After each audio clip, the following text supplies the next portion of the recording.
जय हिंद। मैं ऐसा उम्मीद कर रहा हूँ कि आप सभी अपने प्रिपरेशन बहुत अच्छी तरीके से कर रहे होंगे। तो चलिए आज के इस वीडियो में हम देखने वाले हैं इलेक्ट्रिसिटी चैप्टर जो हमारा क्लास 10th है, इससे जो इम्पॉर्टेंट फार्मूलाज है एज वेल एज इसमें जो इम्पॉर्टेंट क्वेश्चंस बनते हैं और जो बेसिक चीज़ें जो आपको नहीं पता होती है और एग्ज़ाम के पर्सपेक्टिव से कुछ चीज़ें भी मैं आपको इस वीडियो में बताऊँगा जो आपको ओवरऑल काफ़ी हेल्प करेगा। तो चलिए अपने वीडियो को स्टार्ट करते हैं। ठीक है, देखिए सबसे पहला कि मैंने आपको क्या बताया कि हम पढ़ने वाले हैं इलेक्ट्रिसिटी चैप्टर। ठीक है, इलेक्ट्रिसिटी। चलिए इलेक्ट्रिसिटी में दोस्तों कुछ चीज़ें आपको पता होना चाहिए, अगर ये आप नहीं जानेंगे तो फिर तो बहुत दिक्कत है। सबसे पहला एक होता है दोस्तों इलेक्ट्रिक करंट। ठीक है, इलेक्ट्रिक करंट, करंट का मतलब होता है धारा। कोई भी चीज़ अगर बह रहा है तो वो करंट कहलाता है। मान लीजिए पानी बह रही है, ठीक है, जल कहीं पे अगर आप देख रहे हैं कि ये इस तरह से बह रही है, तो नदियाँ बहती है, तो बहना को बोलते हैं करंट। जिस तरह से मान लीजिए एक वाटरफॉल में पानी ऊपर से नीचे की ओर गिर रहा होता है तो पानी का बहाव है, या किसी नदी में आप देख रहे हैं पानी बह रहा है तो हम बोलते हैं पानी में क्या है, वाटर करंट है। उसी तरह से दोस्तों अगर हवा बह रही है तो उस समय हम क्या बोलते हैं कि एयर करंट है। तो बहाव किसी भी चीज़ का दोस्तों, किसी भी चीज़ का जो बहाव होता है उसको हम लोग बोलते हैं करंट। ठीक है, तो अब बात करते हैं कि इलेक्ट्रिक करंट क्या होता है भाई। इलेक्ट्रिक करंट किसको बोलते हैं? देखिए इलेक्ट्रिक करंट क्या होता है ये समझिए। मान लीजिए मैं एक तार का टुकड़ा ले लेता हूँ, ये क्या है, हमारा एक तार का टुकड़ा है मेटल का, ये हमारा एक कंडक्टर है ये, बस। अब इसमें क्या होता है दोस्तों, इसमें बहुत सारे इलेक्ट्रॉन्स होते हैं। इलेक्ट्रॉन्स क्या होता है, एटम के अंदर। पहले देखिए हम लोगों को क्या पता था, पहले हम लोगों को ये पता था, जो भारत की एक साइंटिस्ट आप कह लीजिए जो थे, उनका नाम था महर्षि कनाड। उन्होंने सबसे पहले ये बताया, महर्षि कनाड ने हमें क्या बताया कि कोई भी अगर आप तत्व लीजिए, कोई भी पदार्थ लीजिए, कोई भी पदार्थ, और उसको अगर आप डिवाइड करते चले जाइए तो एक समय मतलब छोटा, इसको और करिए, इसको और डिवाइड करिए, विभाजित करते करते करते एक समय ऐसा आ जाएगा कि आप उस सिचुएशन पे उस पदार्थ को फर्दर डिवाइड नहीं कर पाएंगे और उसको दो भाग में डिवाइड नहीं कर पाएंगे। तो उस सिचुएशन को उन्होंने क्या नाम दिया, उन्होंने उस चीज़ को बोला कि इसे कहा जाता है परमाणु। और बाद में कुछ और साइंटिस्ट ने, यूरोपियन साइंटिस्ट ने भी इस चीज़ को एक्सेप्ट किया। लेकिन जॉन डाल्टन ने सबसे पहले ये अपना डाल्टन्स एटॉमिक, वो अपना एक थ्योरी दिया। उन्होंने क्या कहा कि एटम, जिसे कि हम लोग परमाणु बोलते हैं, वो खुद और कुछ पार्टिकल से मिलकर बना होता है, जिसमें से एक को बोलते हैं इलेक्ट्रॉन, दूसरा कहलाता है प्रोटॉन और तीसरा कहलाता है न्यूट्रॉन। प्रोटॉन और न्यूट्रॉन जो होता है वो किसी भी एटम का न्यूक्लियस में होता है, नाभिक में होता है, और इलेक्ट्रॉन फ्रीली वो क्या करता है, अपने सेल्स में वो अपने ऑर्बिट में वो घूम सकता है फ्री तरीके से। ठीक है, वो मुक्त अवस्था में वो घूम सकता है। ठीक है, तो ये चीज़ें उन्होंने बताया। Atomic theory, Dalton's atomic theory बोलते हैं। ठीक है, 1803 में उन्होंने पहली बार बताया। अच्छा, तो इस बात से अब आप जान चुके हैं कि कोई भी अगर हम दोस्तों कंडक्टर ले लें तो कंडक्टर में बहुत सारे फ्री इलेक्ट्रॉन्स होते हैं जो घूमते हैं। ठीक है, जो फ्रीली मूव करते हैं, और इसी एक इलेक्ट्रॉन के ऊपर एक चीज़ होता है, एक शक्ति होता है, एक बल होता है, एक पावर होता है, जिसको बोलते हैं साइंस की लैंग्वेज में चार्ज। क्या बोलते हैं? चार्ज बोलते हैं।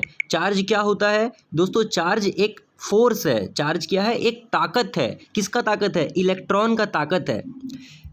अब इतना ये छोटा अमाउंट होता है। अब एक इलेक्ट्रॉन पे अगर हम देखें कि एक इलेक्ट्रॉन पे कितना चार्ज होता है, ठीक है, तो ये बहुत छोटा सा चार्ज होता है, जिसको हम लोग इस तरह से भी समझ सकते हैं, 1.6 इंटू 10⁻⁻19 -19। इसका क्या मतलब हुआ? अगर हम इसको, ये तो हमारा साइंटिफिक नोटेशन में लिखा हुआ है, अगर हम इसको नंबर में देखना चाहें तो हम लोग ऐसे लिखेंगे। पहले आप 0 लिखिए, कितना यहाँ पे 0.0, यहाँ पे 18 0 लिखेंगे, और फिर 16 लिखेंगे। इतना बड़ा नंबर होता है, इतना छोटा सा नंबर होता है ये। ठीक है, इतना छोटा सा अमाउंट का चार्ज होता है एक इलेक्ट्रॉन पे। ठीक है, तो एक इलेक्ट्रॉन आप समझ गए हैं कि बहुत ही छोटा, एक इलेक्ट्रॉन जो है वो बहुत छोटा, एक इलेक्ट्रॉन क्या होता है? बहुत छोटा चार्ज होता है। 1.6 इंटू 10⁻⁻19, ठीक है। लेकिन यहाँ पे मेन बात ये है कि अगर ये किसी कंडक्टर में अगर हम देखें तो ये मिलियन ट्रिलियंस इलेक्ट्रॉन्स होते हैं, और किसी भी तरीके से अगर हम इन इलेक्ट्रॉन्स को अगर पुश कर दें, अगर धक्का दे सकते हैं, अगर इस इलेक्ट्रॉन को किसी भी तरीक़ा से हम अगर आगे की ओर इसको धकेल पाएँ, तो ये एक साथ अगर बहने लगेगा दोस्तों, ये इलेक्ट्रॉन एक साथ अगर किसी भी डायरेक्शन में बहने लगेगा तो हमको मिल जाता है इलेक्ट्रिक करंट।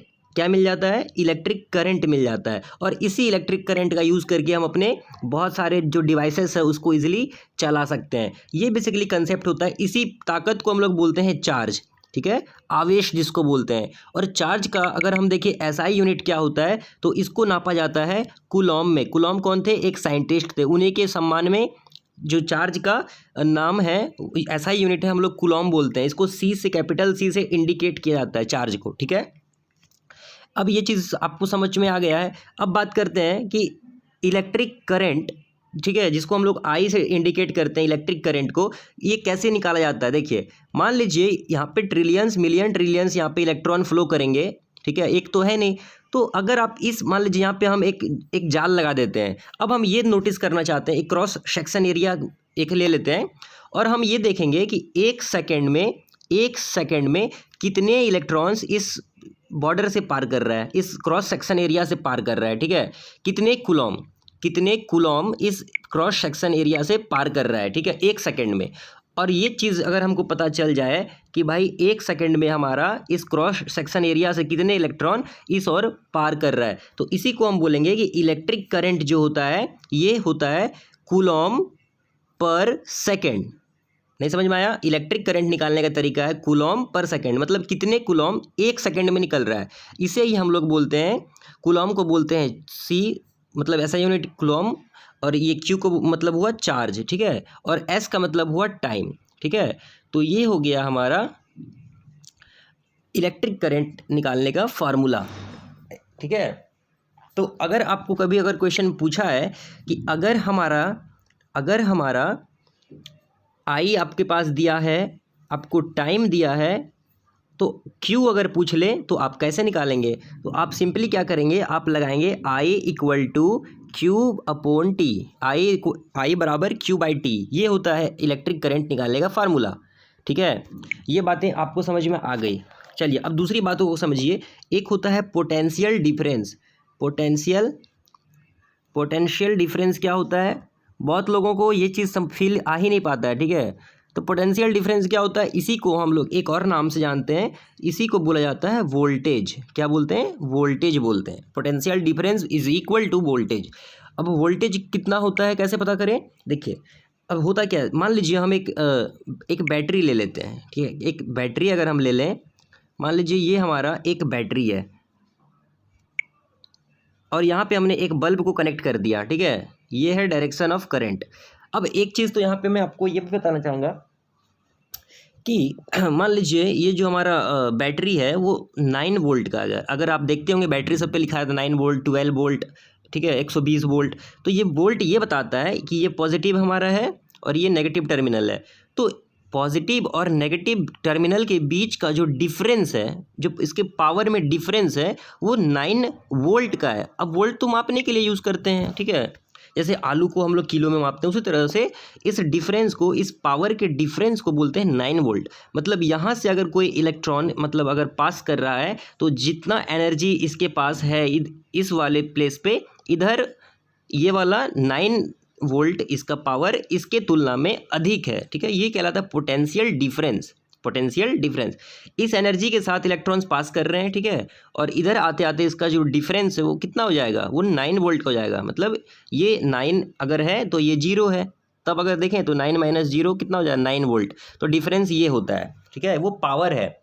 और बैटरी में वो जो केमिकल्स हैं वो क्या करते हैं कि ये जो इलेक्ट्रॉन इधर से पास हो रहे हैं, जो इलेक्ट्रॉन जो पावर के साथ अपना पावर लूज़ कर रहे हैं, किसी भी यहाँ पे मान लीजिए हमारा रजिस्टर लगा हुआ है, फिर यहाँ पे आएंगे तो फिर ये पॉजिटिव टर्मिनल में पावर के साथ कैसे पास करेंगे? तो ये जो केमिकल अंदर में होता है, यहाँ पे जो केमिकल रिएक्शन होता है, वो फिर से इस जो इलेक्ट्रॉन यहाँ से आया, इस इलेक्ट्रॉन को अब वो ताकत देकर फिर से भेज देता है, ठीक है। और ये प्रोसेस कंटिन्यूअस चलते रहता है, इसी को बोलते हैं वोल्टेज, ठीक है, वोल्टेज। चलिए अब आप ये समझ गए खिचड़ी भी पक गया है।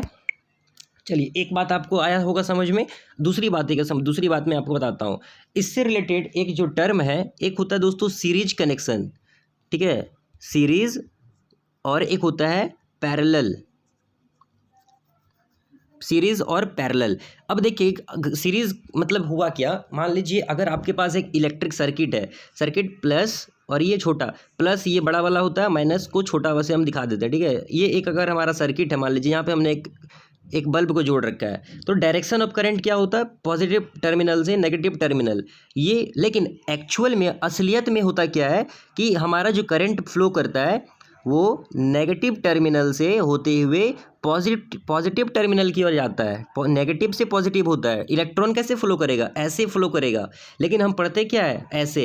क्यों? क्योंकि पहले जो साइंटिस्ट थे उनको ये लगा कि वो माइनस टर्मिनल से, नेगेटिव टर्मिनल से इलेक्ट्रॉन पास करता है पॉजिटिव टर्मिनल का ओर, ठीक है। लेकिन सॉरी मैंने गलत बोल दिया, पहले साइंटिस्ट को उनका ये मानना था कि पॉजिटिव टर्मिनल से जो करंट है वो नेगेटिव टर्मिनल की ओर जाता है, और इसी तरह से उन्होंने क्या किया, बहुत सारे थ्योरम फार्मूलाज बना दिए। लेकिन एक्चुअल में आज हमको पता चल रहा है कि ये जो हमारा इलेक्ट्रॉन का फ्लो का डायरेक्शन है वो नेगेटिव टर्मिनल से होते हुए पॉजिटिव टर्मिनल की ओर जाता है। इसी को बोलते हैं कॉन्वेंशनल करंट, पारंपरिक, जिसको बोलते हैं विद्युत धारा, ठीक है। तो ये बातें हो गई। अब एक चीज़ समझिए, सीरीज कनेक्शन। रजिस्टर क्या होता है, देखिए ये क्या होता है कि कंडक्टर का ये गुण होता है, एक प्रॉपर्टी होता है। मान लीजिए ये एक वायर है, जब हम इससे इलेक्ट्रिक करंट पास कराएंगे तो थोड़ा सा जो ये जो मेटल है हमारा, ये जो कंडक्टर है, इस पे डिपेंड करता है कि हमारा जो इलेक्ट्रिक करंट फ्लो करेगा वो किस अमाउंट के साथ करेगा, ठीक है। उधर कितना देखिए पावर को रोकना, कितना ये जो इलेक्ट्रिक करंट है उसको अपने में रोक के रख पा रहा है और कितना पास होने दे रहा है, ये चीज़ को बोलते हैं रसिस्टेंस, ठीक है। रसिस्टेंस क्या होता है, रसिस्टेंस क्या होता है कि मटेरियल्स का एक गुण होता है जो इलेक्ट्रिसिटी को पास होने से मतलब कि रोकता है, ठीक है, वो विरोध करता है। तो ये बात होता है रेसिस्टेंस, रेसिस्टिविटी जिसको कहते हैं। और इसको जो डिनोट किया जाता है, इसका जो ऐसा यूनिट आप कह लीजिए ओम बोलते हैं इसको, ठीक है। ओम में किया जाता है रेसिस्टेंस को। रजिस्टर आप समझ गए, ओम हो गया। तो जैसे एक बल्ब है, जैसे मान लीजिए मैं आपको डिटेल में बताता हूँ। जैसे पहले एक बैटरी बना लेते हैं, ठीक है, ये हो गया पॉजिटिव टर्मिनल, ये नेगेटिव। तो बैटरी में अगर हम एक बल्ब कनेक्ट कर रहे हैं तो ये क्या हमारा एक रेसिस्टर है। मान लीजिए ये बल्ब है हमारा 9 वाट का, ठीक है, 9 वाट का बल्ब है। तो कहने का ये मतलब है कि यहाँ से जब बिजली हम पास कर रहे हैं तो कुछ पावर तो यहाँ पे लॉस हो रहा होगा ना, तब ना ये बल्ब ग्लो कर रहा है। तो ये क्या है, रेसिस्टर है, और ये कितना रेसिस्ट करेगा ये कुछ चीज़ों पर निर्भर करता है, ठीक है। अभी हम देखते हैं कैसे। देखिए एक साइंटिस्ट भी जिसको बोलते हैं ओम, ठीक है, ओम। अब देखें तो उनका एक प्रिंसिपल क्या है, उनका एक फार्मूला है कि जो वोल्टेज होता है वो इक्वल होता है आई और आर के। उनके द्वारा ओम के नियम से ये फार्मूला मिलता है। लेकिन ओम का नियम क्या है, V is directly proportional to I, V is directly proportional to I. अगर वोल्टेज बढ़ा दे तो करंट बढ़ जाएगा, ठीक है, अगर वोल्टेज बढ़ाएं तो करंट भी बढ़ेगा। तो इसलिए हम बोलते हैं कि वोल्टेज होता है आई आर के प्रोडक्ट के इक्वल। कभी भी अगर आपसे पूछे कि अगर हमारा वोल्टेज है 9 वोल्ट और अगर हमारा रेसिस्टर है 2 ओम का, तो आप बताइए कि करंट क्या होगा, इलेक्ट्रिक करंट। तो आप क्या करेंगे आप बोलेंगे I equal to V upon R, यही होता है ना। फिर 9/2 करके आप जो आंसर आएगा निकाल लेंगे। याद करने का तरीका, आप एक ऐसे वाई बना लीजिए, यहाँ पे लिखिए भी, यहाँ लिखिए आई और यहाँ लिखिए आर। अब अगर आपसे पूछे भी का वैल्यू क्या होगा तो आई इंटू आर, अगर पूछे आई का क्या होगा तो भी अपॉन आर, अगर पूछे आर का क्या होगा तो भी अपॉन आई। खिचड़ी पक गया, आपको हो सकता नहीं भी समझ में आया हो, फिर से समझिए। ऐसे वाई बनाइए भी आई आर, ठीक है। तो भी निकालने बोला तो आई और आर को गुना करेंगे, आर निकालने बोला तो भी अपॉन बाई वाई को करेंगे, और अगर आई बोला तो बी अपॉन आर कर लेंगे, ठीक है। तो रजिस्टर जो होता है, इक्विवेलेंट रजिस्टर अगर पूछ लिया आपको सीरीज कनेक्शन में, तो आप क्या करेंगे, R1 रजिस्टर 1 रजिस्टर 2 और रजिस्टर सीरीज जितने भी है सबको जोड़ देंगे तो ये निकल जाएगा total equivalent resistance series connection के लिए। लेकिन पैरेलल में अगर देखें रेजिस्टेंस अगर देखें पैरेलल में तो 1/R1 1/R2 और इस तरह से 1/R3 इस तरह से टोटल इक्विवेलेंट रेजिस्टेंस हम लोग निकालते हैं। ठीक है, तो ये होता है। लेकिन अगर मान लीजिए आपका आंसर इसको सॉल्व करने के बाद अगर आया है, अगर आपका 1/2 अगर आपका आया 1/2 तो फाइनल आंसर आपका क्या हो जाएगा 2 हो जाएगा। पलट देंगे उसको, जो भी यहाँ पे आंसर आया उसको उल्टा कर देंगे। अगर 1/4 आया तो आपका 4 हो जाएगा क्योंकि यहाँ पे 1/RP बोला है। चलिए ये चीज़ें हो गई। अब एक सर्किट लेते हैं और आपको पता, अब कुछ चीज़ें मैं बताता हूँ। देखिए हमेशा याद रखिए जो सीरीज़ कनेक्शन होता है दोस्तों, जैसे सीरीज़ कनेक्शन है, जैसे सीरीज़ कनेक्शन का मतलब वो जो हमारे घर में दीपावली के टाइम पे हम लोग लाइट लगाते हैं। मान लीजिए एक बल्ब है, फिर दूसरा बल्ब है, फिर तीसरा बल्ब है, फिर चौथा बल्ब, ये लाइट लगा हुआ है, ऐसा सब हम लोग लगाते हैं। ठीक है, बहुत सारे लाइट, तो ये सीरीज़ में जुड़ा होता है।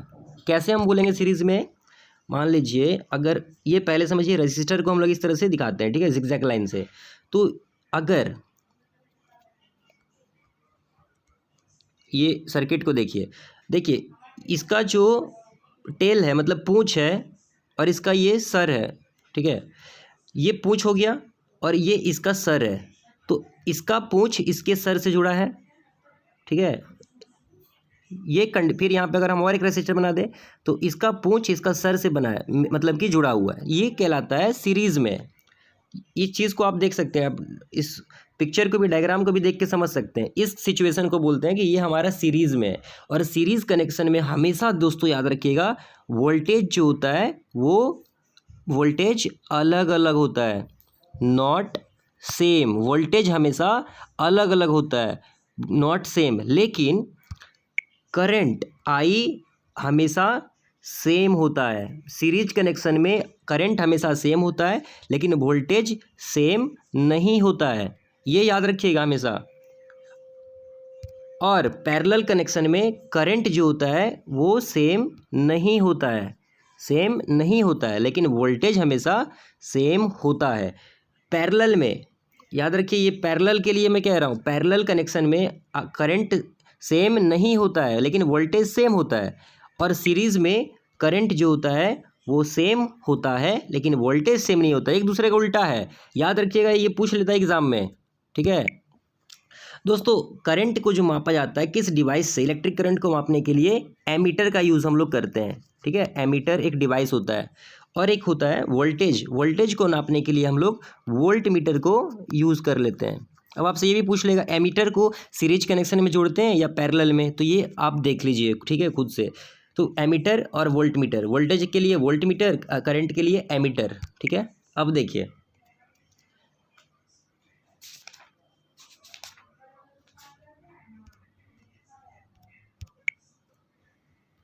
अब एक चीज़ समझिए, आपने अगर कोई भी बल्ब अगर देखा होगा, ठीक है, अगर आपने कोई बल्ब देखा रहा होगा तो आपको जो बल्ब होता है, ठीक है, अब बल्ब का ड्राइंग समझ लीजिए, ऐसा लिखा रहता है 9 वाट या 100 वाट और 100 वाट और नीचे लिखा रहेगा उसी के बगल में 200 वोल्ट या कुछ भी ऐसा देखा होगा आपने।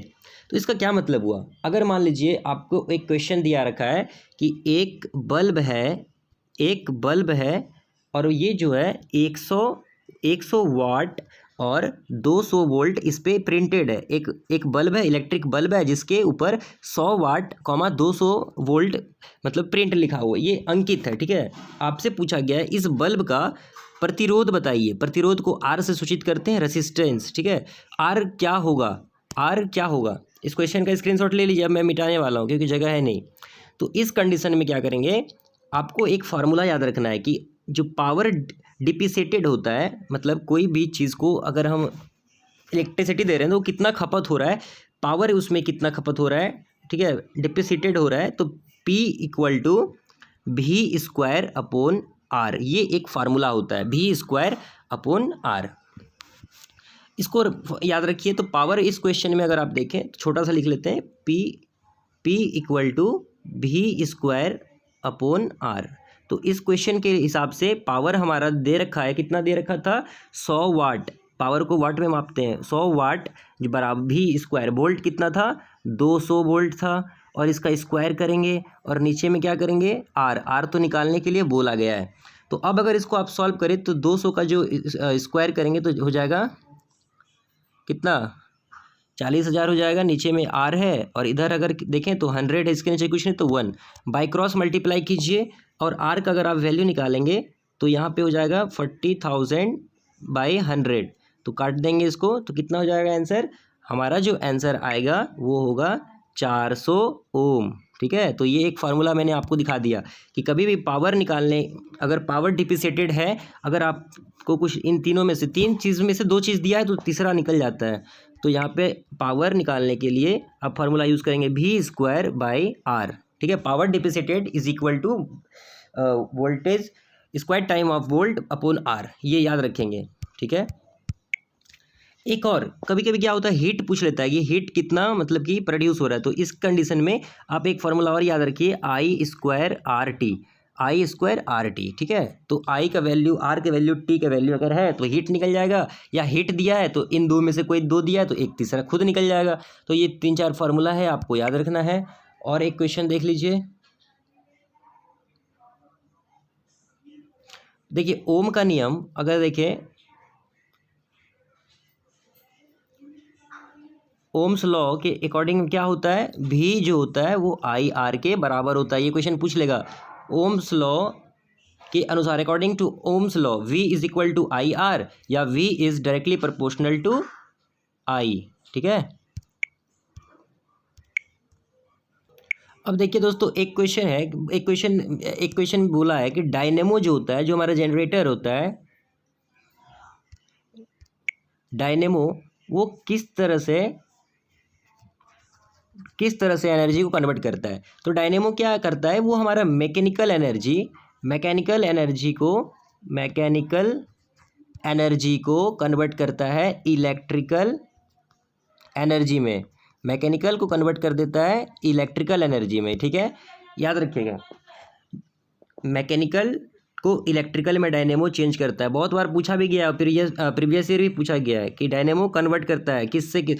अच्छा, एक क्वेश्चन आपने देखा होगा कि अगर कोई एक व्यक्ति है, ठीक है, और वो अगर पैराशूट लगाकर गिर रहा है नीचे की ओर, तो जो एनर्जी में चेंजेस हो रहा है वो कैसा हो रहा है। तो याद रखिए, जब ये आदमी गिरना शुरू किया होगा तो यहाँ पे इसके पास क्या था, पोटेंशियल एनर्जी होगा ना, स्थितिज ऊर्जा जिसको बोलते हैं। जब ये गिरना शुरू किया होगा, अब ये गिर रहा है तो गति इसमें आ रहा है, तो ये काइनेटिक एनर्जी में बदल रहा है। ठीक है, मतलब ग्रेविटेशनल फोर्स इस पे लग रहा है, इसको खींच रहा है और इसमें गति आ रही है इस वजह से। तो याद रखिएगा, ग्रेविटेशनल फोर्स से ये जो है डमरूराम काइनेटिक एनर्जी में इसका एनर्जी कन्वर्ट हो रहा है, ग्रेविटेशनल से काइनेटिक में। ठीक है, अब एक फार्मूला जाते जाते मैं आपको और दे देता हूँ। देखिए एक बात याद रखिए कि इलेक्ट्रिकल एनर्जी अगर आपको निकालना है तो इसका फार्मूला होता है KWH, kilowatt per hour. Kilowatt per hour का मतलब अगर आपको अपने मीटर का पता करना है कि कितना यूनिट वो खपत कर रहा है, तो किलोवाट में उस डिवाइस का आप क्या करेंगे, पावर को रेटिंग नोट करेंगे और पर आवर, जैसे मान लीजिए आपको बोला है कि 100 वाट का जो बल्ब है, 100 वाट का बल्ब डेली 10 घंटा चलता है। ठीक है, अब बताइए कितना यूनिट खर्चा हो रहा है बिजली। तो KW वाट को पहले किलोवाट में कन्वर्ट करेंगे 1000 से डिवाइड करके, तो हो जाएगा कितना हो जाएगा 0.1 और इंटू 10 आवर चलता है। तो इस तरह से निकालिए, तो कितना हो गया, जितना भी हो गया वहाँ लिखेंगे 1 KWH। ये तो एक दिन का हुआ। ठीक है, 30 दिन का बोल दे तो 30 से गुना कर देंगे तो निकल गया 30।